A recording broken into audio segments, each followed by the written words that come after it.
Okay, hi, nice to see you today. I want to tell you about one very important thing, about a philosopher that is well known as the most famous philosopher in the world. But I will show you that we really don't know anything about this person. All that we know is such as stereotypes about him. We used to simplify and reduce his philosophy and his personality, and yes, we may read many information about his philosophy, but this information is too reduced and too simplified, and we really don't know what he really wanted to tell us in his texts, in his dialogues. So I tell about Plato, about mysterious and unwritten doctrine of Plato. So we used to think that Plato is idealist, but he really not. He wasn't an idealist. It's wrong. Okay, maybe you can say that Plato was a dualist, but it's wrong too. He wasn't a dualist. Yes, many people think that he was a dualist because he said that there are two worlds, the world of ideas and the world of things. And that's why many people think that he was a dualist, but it's wrong. He wasn't a dualist, he was not an idealist. So, who is he? Isn't he a materialist? No, he was not an idealist, dualist, materialist, but who is he? Who is Plato really was? What is Plato? What is Plato's philosophy really was about? Let's discuss. The Plato's philosophy is too huge and too large and too difficult, and that's why people often simplify and reduce his philosophy, because it's too difficult to study his philosophy, to study his dialogues. And maybe you know that philosopher and scientist and mathematics of 20th century, Alfred Whitehead, he said that all our philosophy is just a commentaries to the Plato's philosophy. That's why many people think that Plato was a really great person who founded many conceptions that we use today, that modern philosophers use today, and that's true, and that's very important that exactly Alfred Whitehead said this. And you will see why it's not only important, and it's really very wonderful. It's very wonderful that Alfred Whitehead said these things about Plato's. So Plato wrote for about more than 30 dialogues, and that's why it's too difficult to study his philosophy. And I see three ways to study Plato's philosophy. And the first way is to take his dialogues and discuss the ideas that we see in each of them. For example, we take Timaeus and Critias, and we discuss Atlantis. Then we take Symposium and we discuss love as a philosophical category. Okay, we may take a dialogue which called Republic and discuss the idea of the best structure of government, the best structure of state and society, and so on, so on. But this way is not really good. It's not really good because we will see only different parts of Plato's philosophy, and we will not see the whole picture. The whole picture, and we will not really see how his philosophy is really deep. And that's very important, to see the system, to see the whole picture, to see the connections between different ideas. So the second way is to take his different ideas, not dialogues, but the ideas. Okay, we may take the idea of two worlds, the world of ideas and the world of things. Then we may take an idea, a conception about good or goodness or benefit.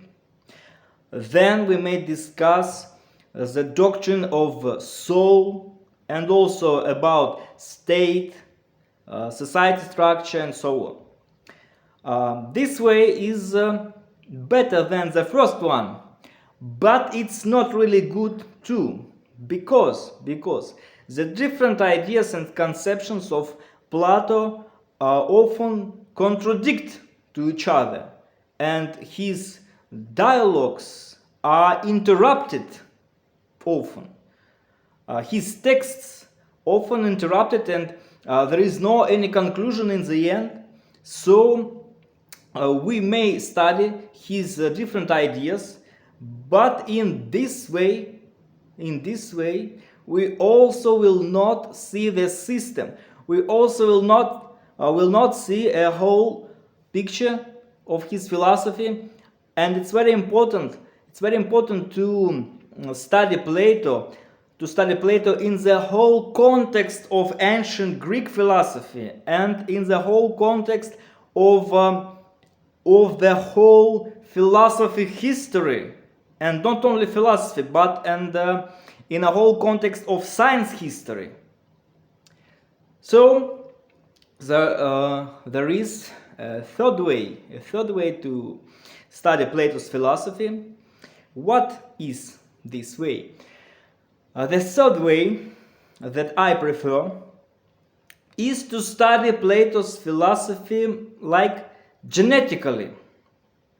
I mean, to see how his ideas was developed, and how one idea, one conception was developed from other, and the other was developed from one. To see connections and to see the systems in the whole context of philosophy and science history, of that history that was before Plato and after him. Okay, let's take this third way, what we see. Now I will tell you and I will show you the such things that you will not read anywhere in any other sources. You will not find these facts in any other videos or articles or somewhere else. I will tell you wonderful things that I understood for myself, and I want to give it to you and discuss it with you. The Plato is really great philosopher. He was a genius. Why? Because he understood one thing, that other and another philosophers wasn't what I mean. Another philosophers didn't understand that.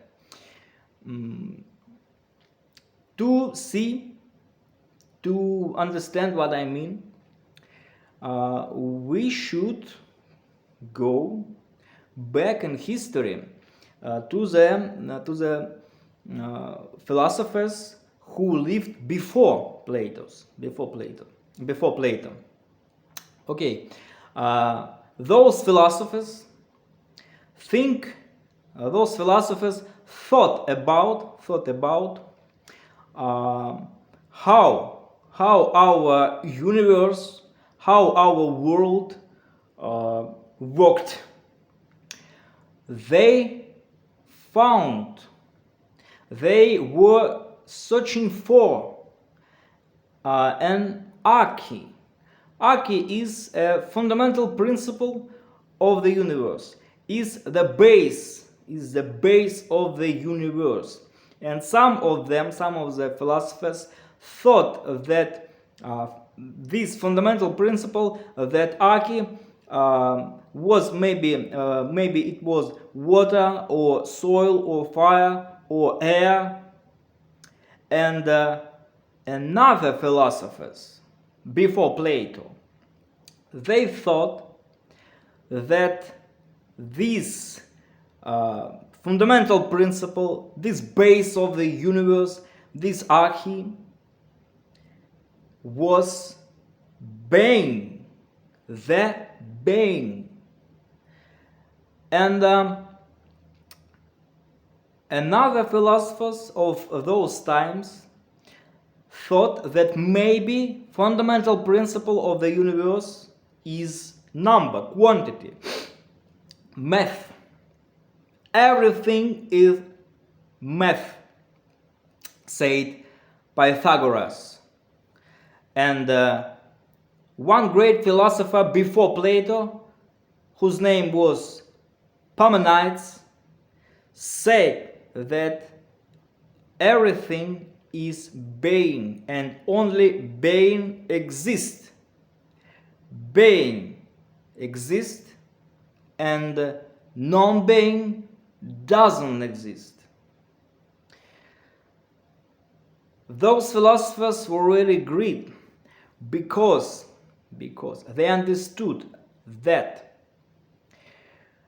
if we will study nature, if we will study world around us, we will not find the truth about the world. We should study our mind. We can only find the truth with our reason.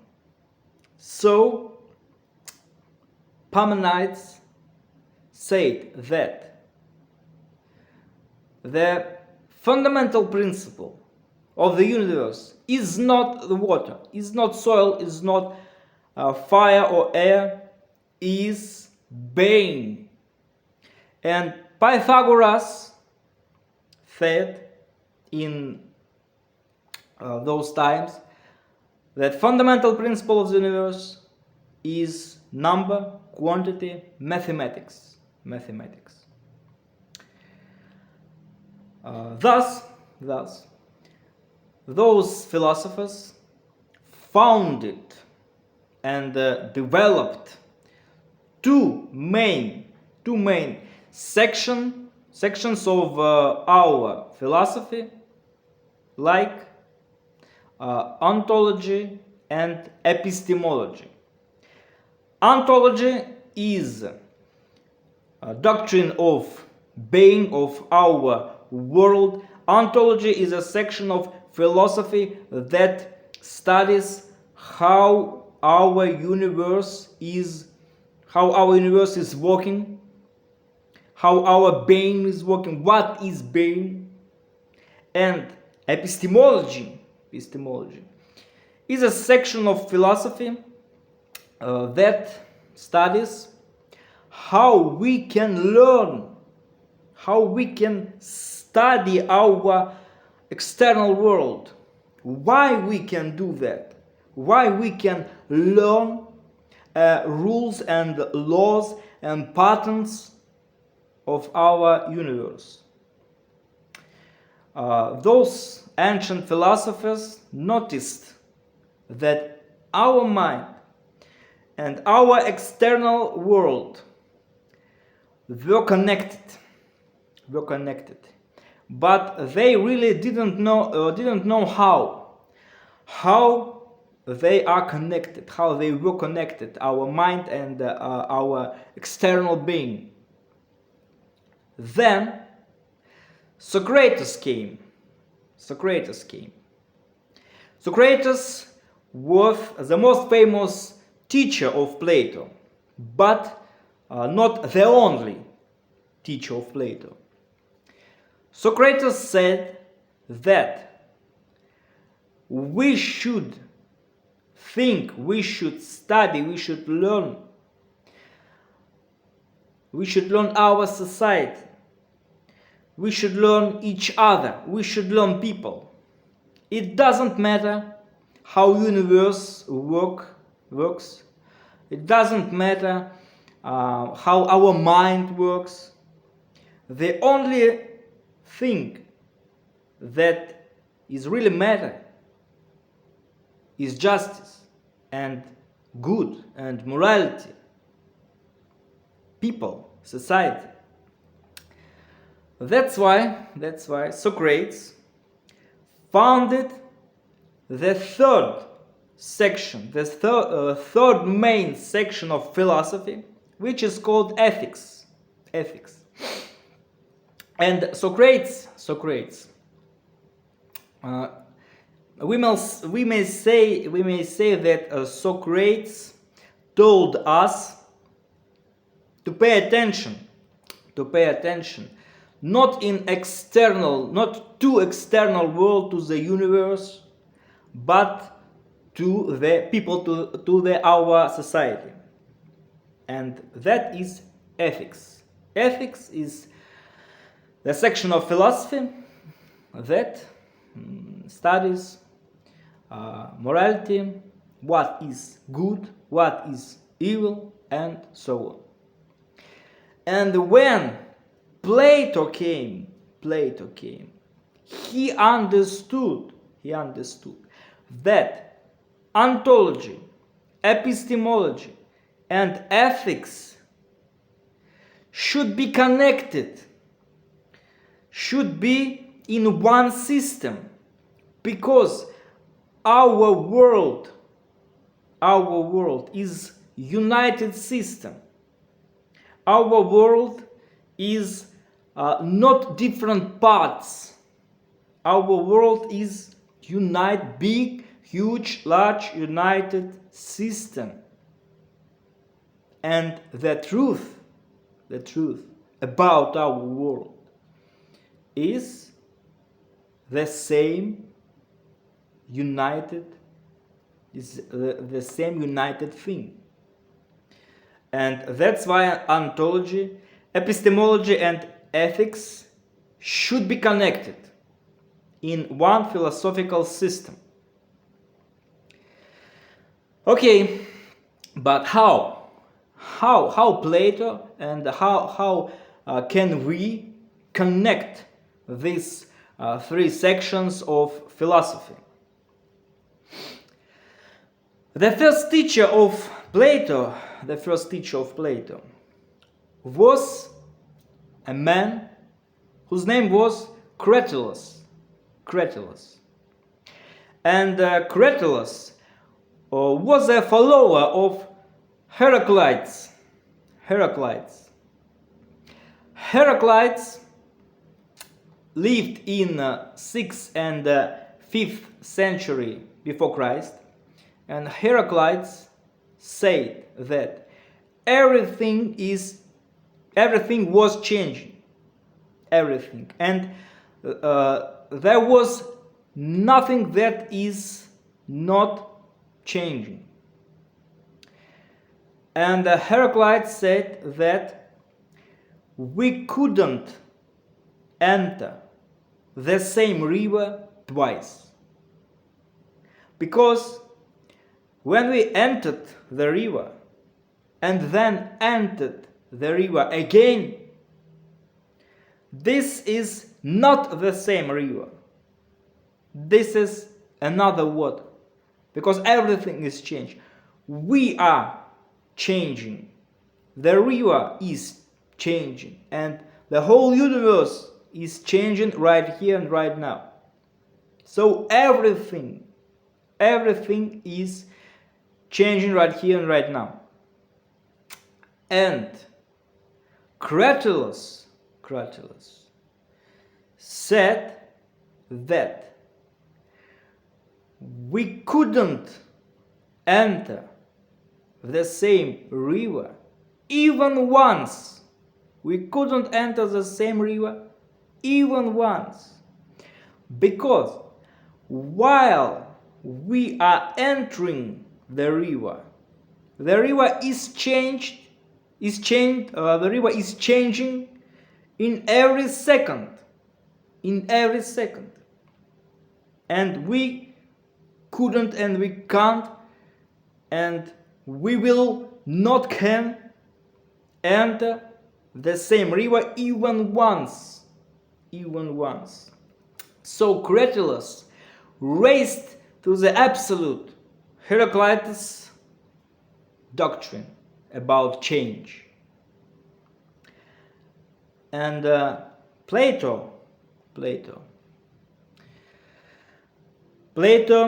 took this philosophy, and Plato thought that it was really deep philosophy, really a deep doctrine, because if we see to the world, if we see to the nature, we really understand it. We really see that everything is changing right here, right now, and in every second. But one thing bothered Plato. One thing made him worry. Socrates taught Plato to find the truth and not to stop, because that's why when Plato thought about change, about the changing universe, he came to conclusion, okay, if everything is changing, so what is changing? What is the substance of changes? Where is the subject or an object of change? What is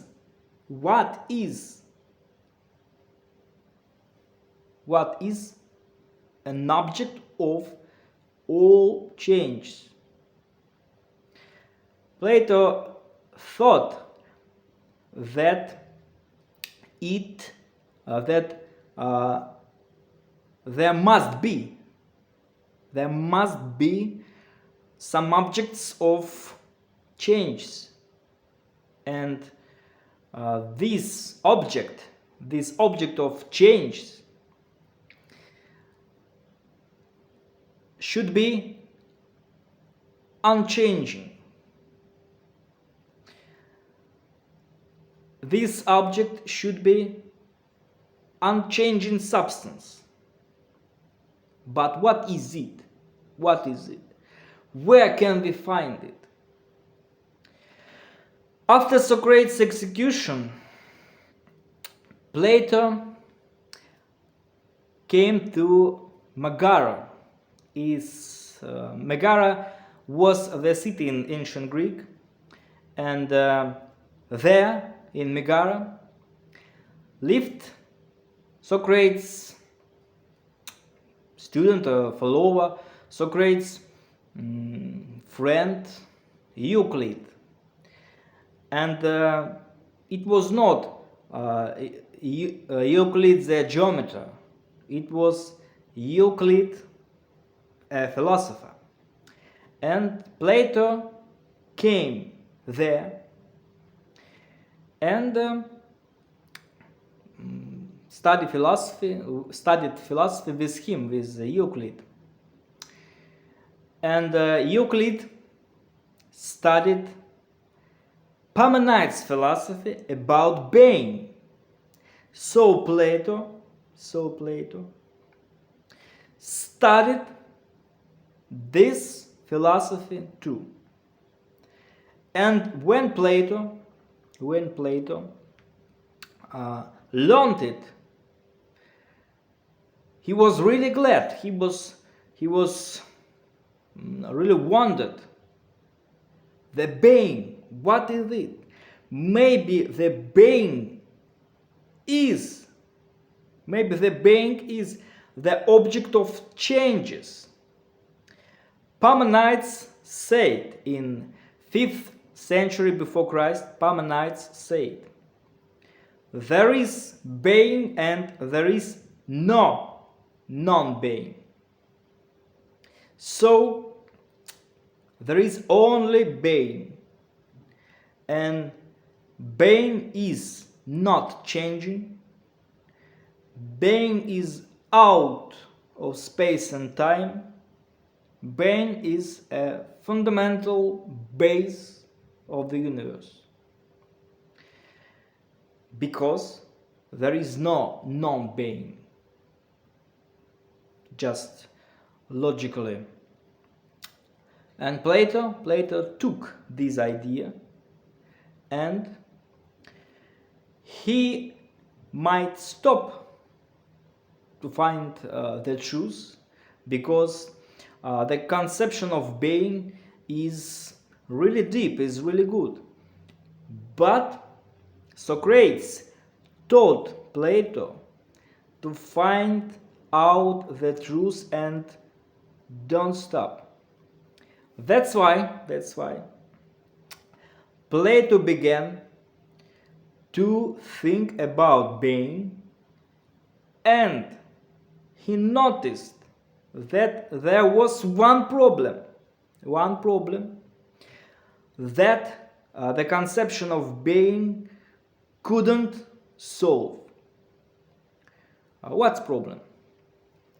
Parmenides said that there is being and there is no non-being. That's why our consciousness, our mind, is identical to the external world. Why? Why is that? Because when we think about anything, the thing that we think about has its own being in our head.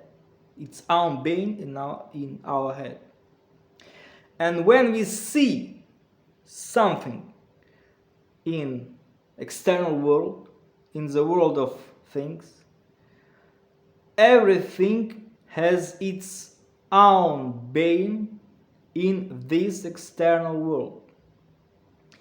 So there are two being, being in our mind and external being. But it's impossible. It's impossible that there are two beings. Why it's impossible? Because if there are two beings, so there is a border between them. But if there is a border between them, this border must be non-being to divide them. But if this border is not being, so it can exist. And that's why our consciousness, our mind is being, and our external world is being, and they are identical to each other. And there is only one being. There is only one being. But Plato noticed that if there is only one being and there is no non-being, how can we speak about non-being? Because when we speak about non-being, when we speak about it, so we make non-being to be existed. If we speak about non-being, so non-being exists in our speaking. And if it exists in our speaking, so it exists in the external world, because our mind and external world are identical to each other. But it's impossible. We can't see non-being.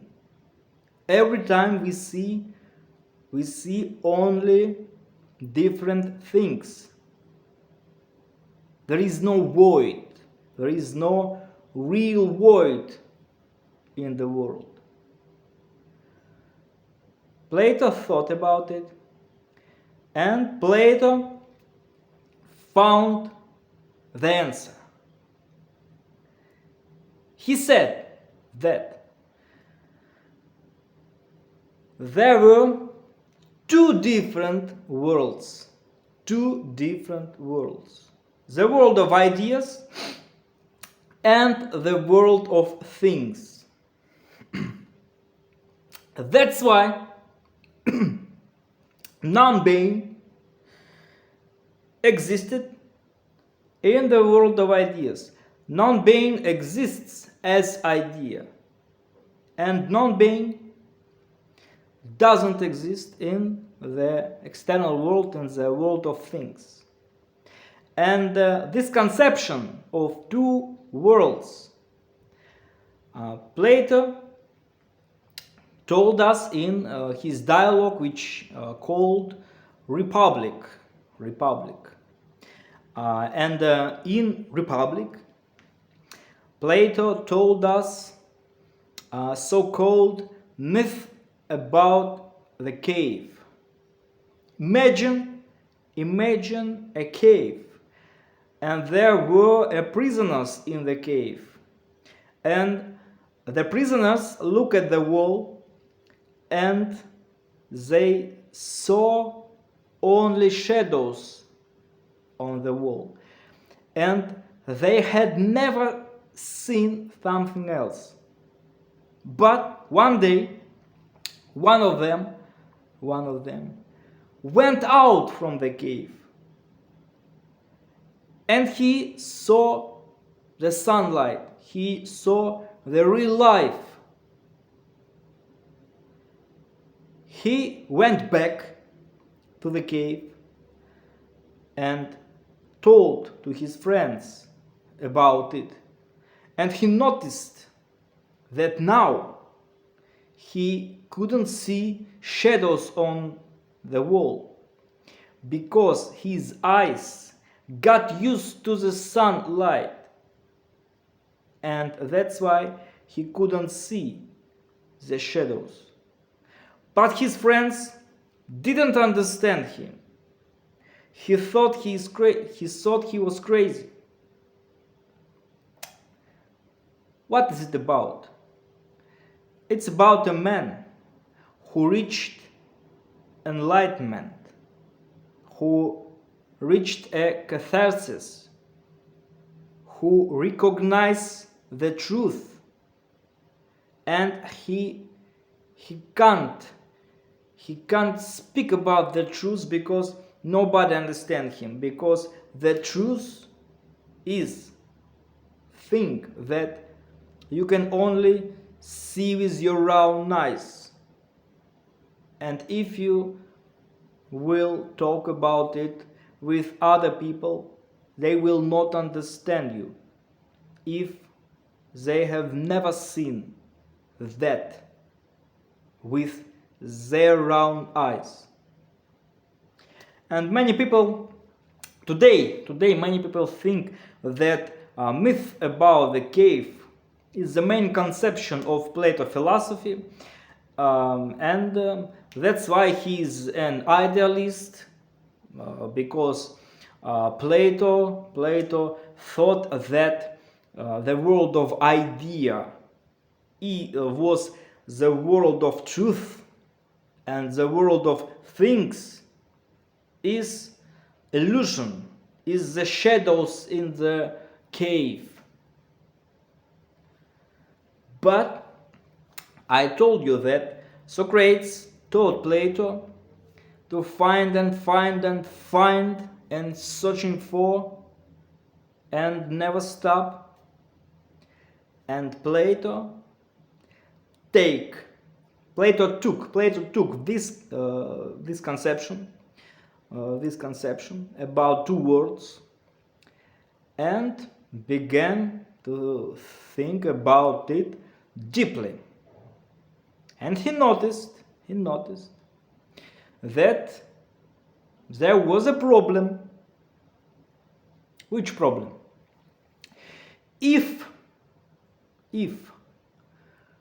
there were two worlds, the world of ideas and the world of things, so where was a connection between them? Yes, in our real life, we may think about something, and we may create it. We may see something, and then we can imagine it.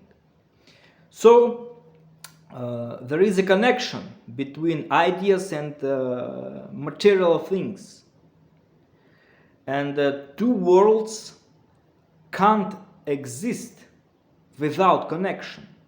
It's impossible. If they exist without any connection, we can't know about any of them. And the world of ideas and the world of things can exist only with one condition. Only with one condition. If there is one system, that is more than idea and more than things, more than matter, more than world of things and world of ideas, there must be something that is out of ideas and out of world of things. There must be something that is behind or beyond everything, every our conceptions and categories and worlds and so on. And this thing unifies the world of ideas and the world of things in the whole system, in the united system, and they can be connected in that way. But what is it? What is it? Global and fundamental and strange thing. Plato called it the unity. The unity. What is the unity?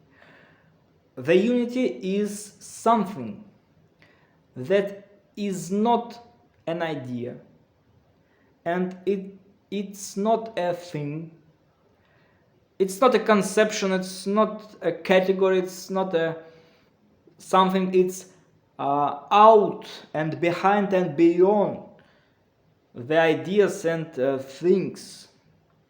And the unity unifies everything. And that's why we may and we can study the world and learn and see the world. And that's why the world has its own rules and laws and patterns, and we can study them because we and our mind and the laws of the universe are unified with the unity. In the 20th century, Einstein and Wigner and Schrödinger were wondered how can it be that our universe has its own rules and patterns and laws, and we can study them. And Plato gave us an answer more than 2000 years ago. That's why, because of unity. And unity is goodness. Unity is the benefit. Unity is the source of our morality and good and so on. The unity is goodness as it is. And the doctrine of unity, it's really where in which dialogues, in which dialogues Plato told about that. The doctrine of unity is unwritten, mysterious doctrine of Plato. For many years, historians and philosophers discussed about unwritten and mysterious doctrine of Plato. Some of them thought that unwritten doctrine of Plato is not exist, and it has never existed.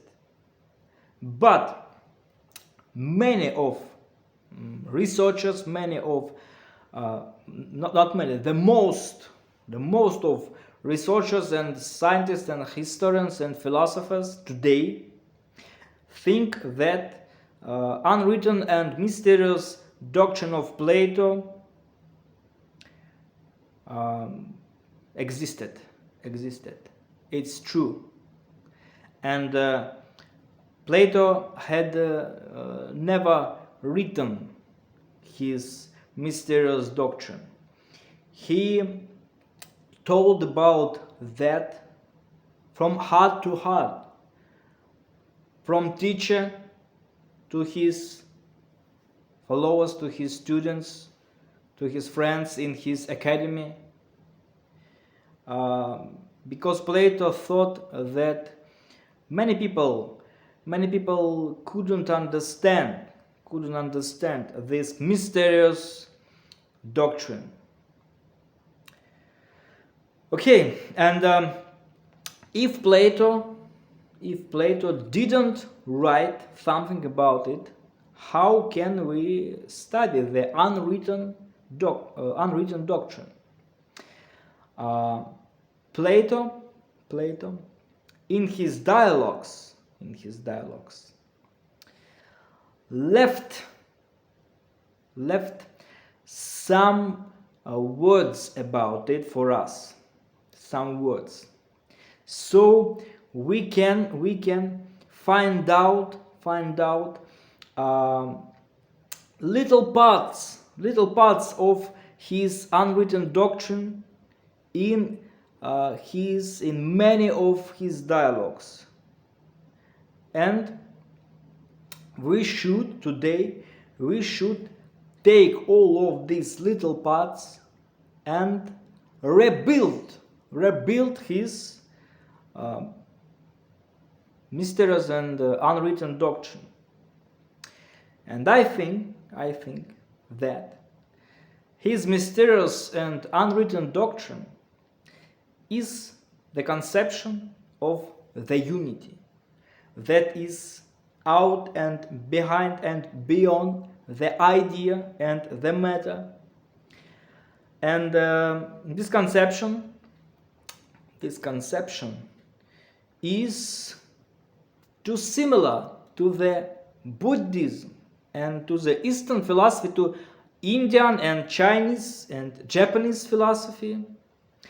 And Plato told us that in his unwritten doctrine that we can recognize the unity. We can study the unity with our soul, only with our soul. We can feel it with our soul. And these words are too similar to the words of the Buddha, the Gautama Buddha, and different Indian philosophers, ancient philosophers, and wisdom prophets, and so on. And I think that Plato reached enlightenment. He felt catharsis, and he recognized the higher truth. And in his unwritten doctrine, we find the ideas that also that our consciousness, if such a part of the unity is not a part, is a ray of sun. There is a ray of sun, and there is our consciousness is such a ray of the unity. In Indian philosophy,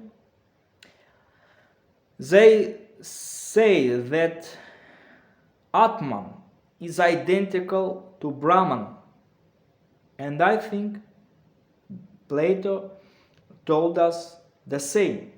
What is Atman? Atman is our consciousness, our soul, and Brahman is the fundamental principle of the universe, and they are identical to each other. And Plato told the same. After some centuries left, when Plato died, in the 3rd century AD, there was a philosopher in Rome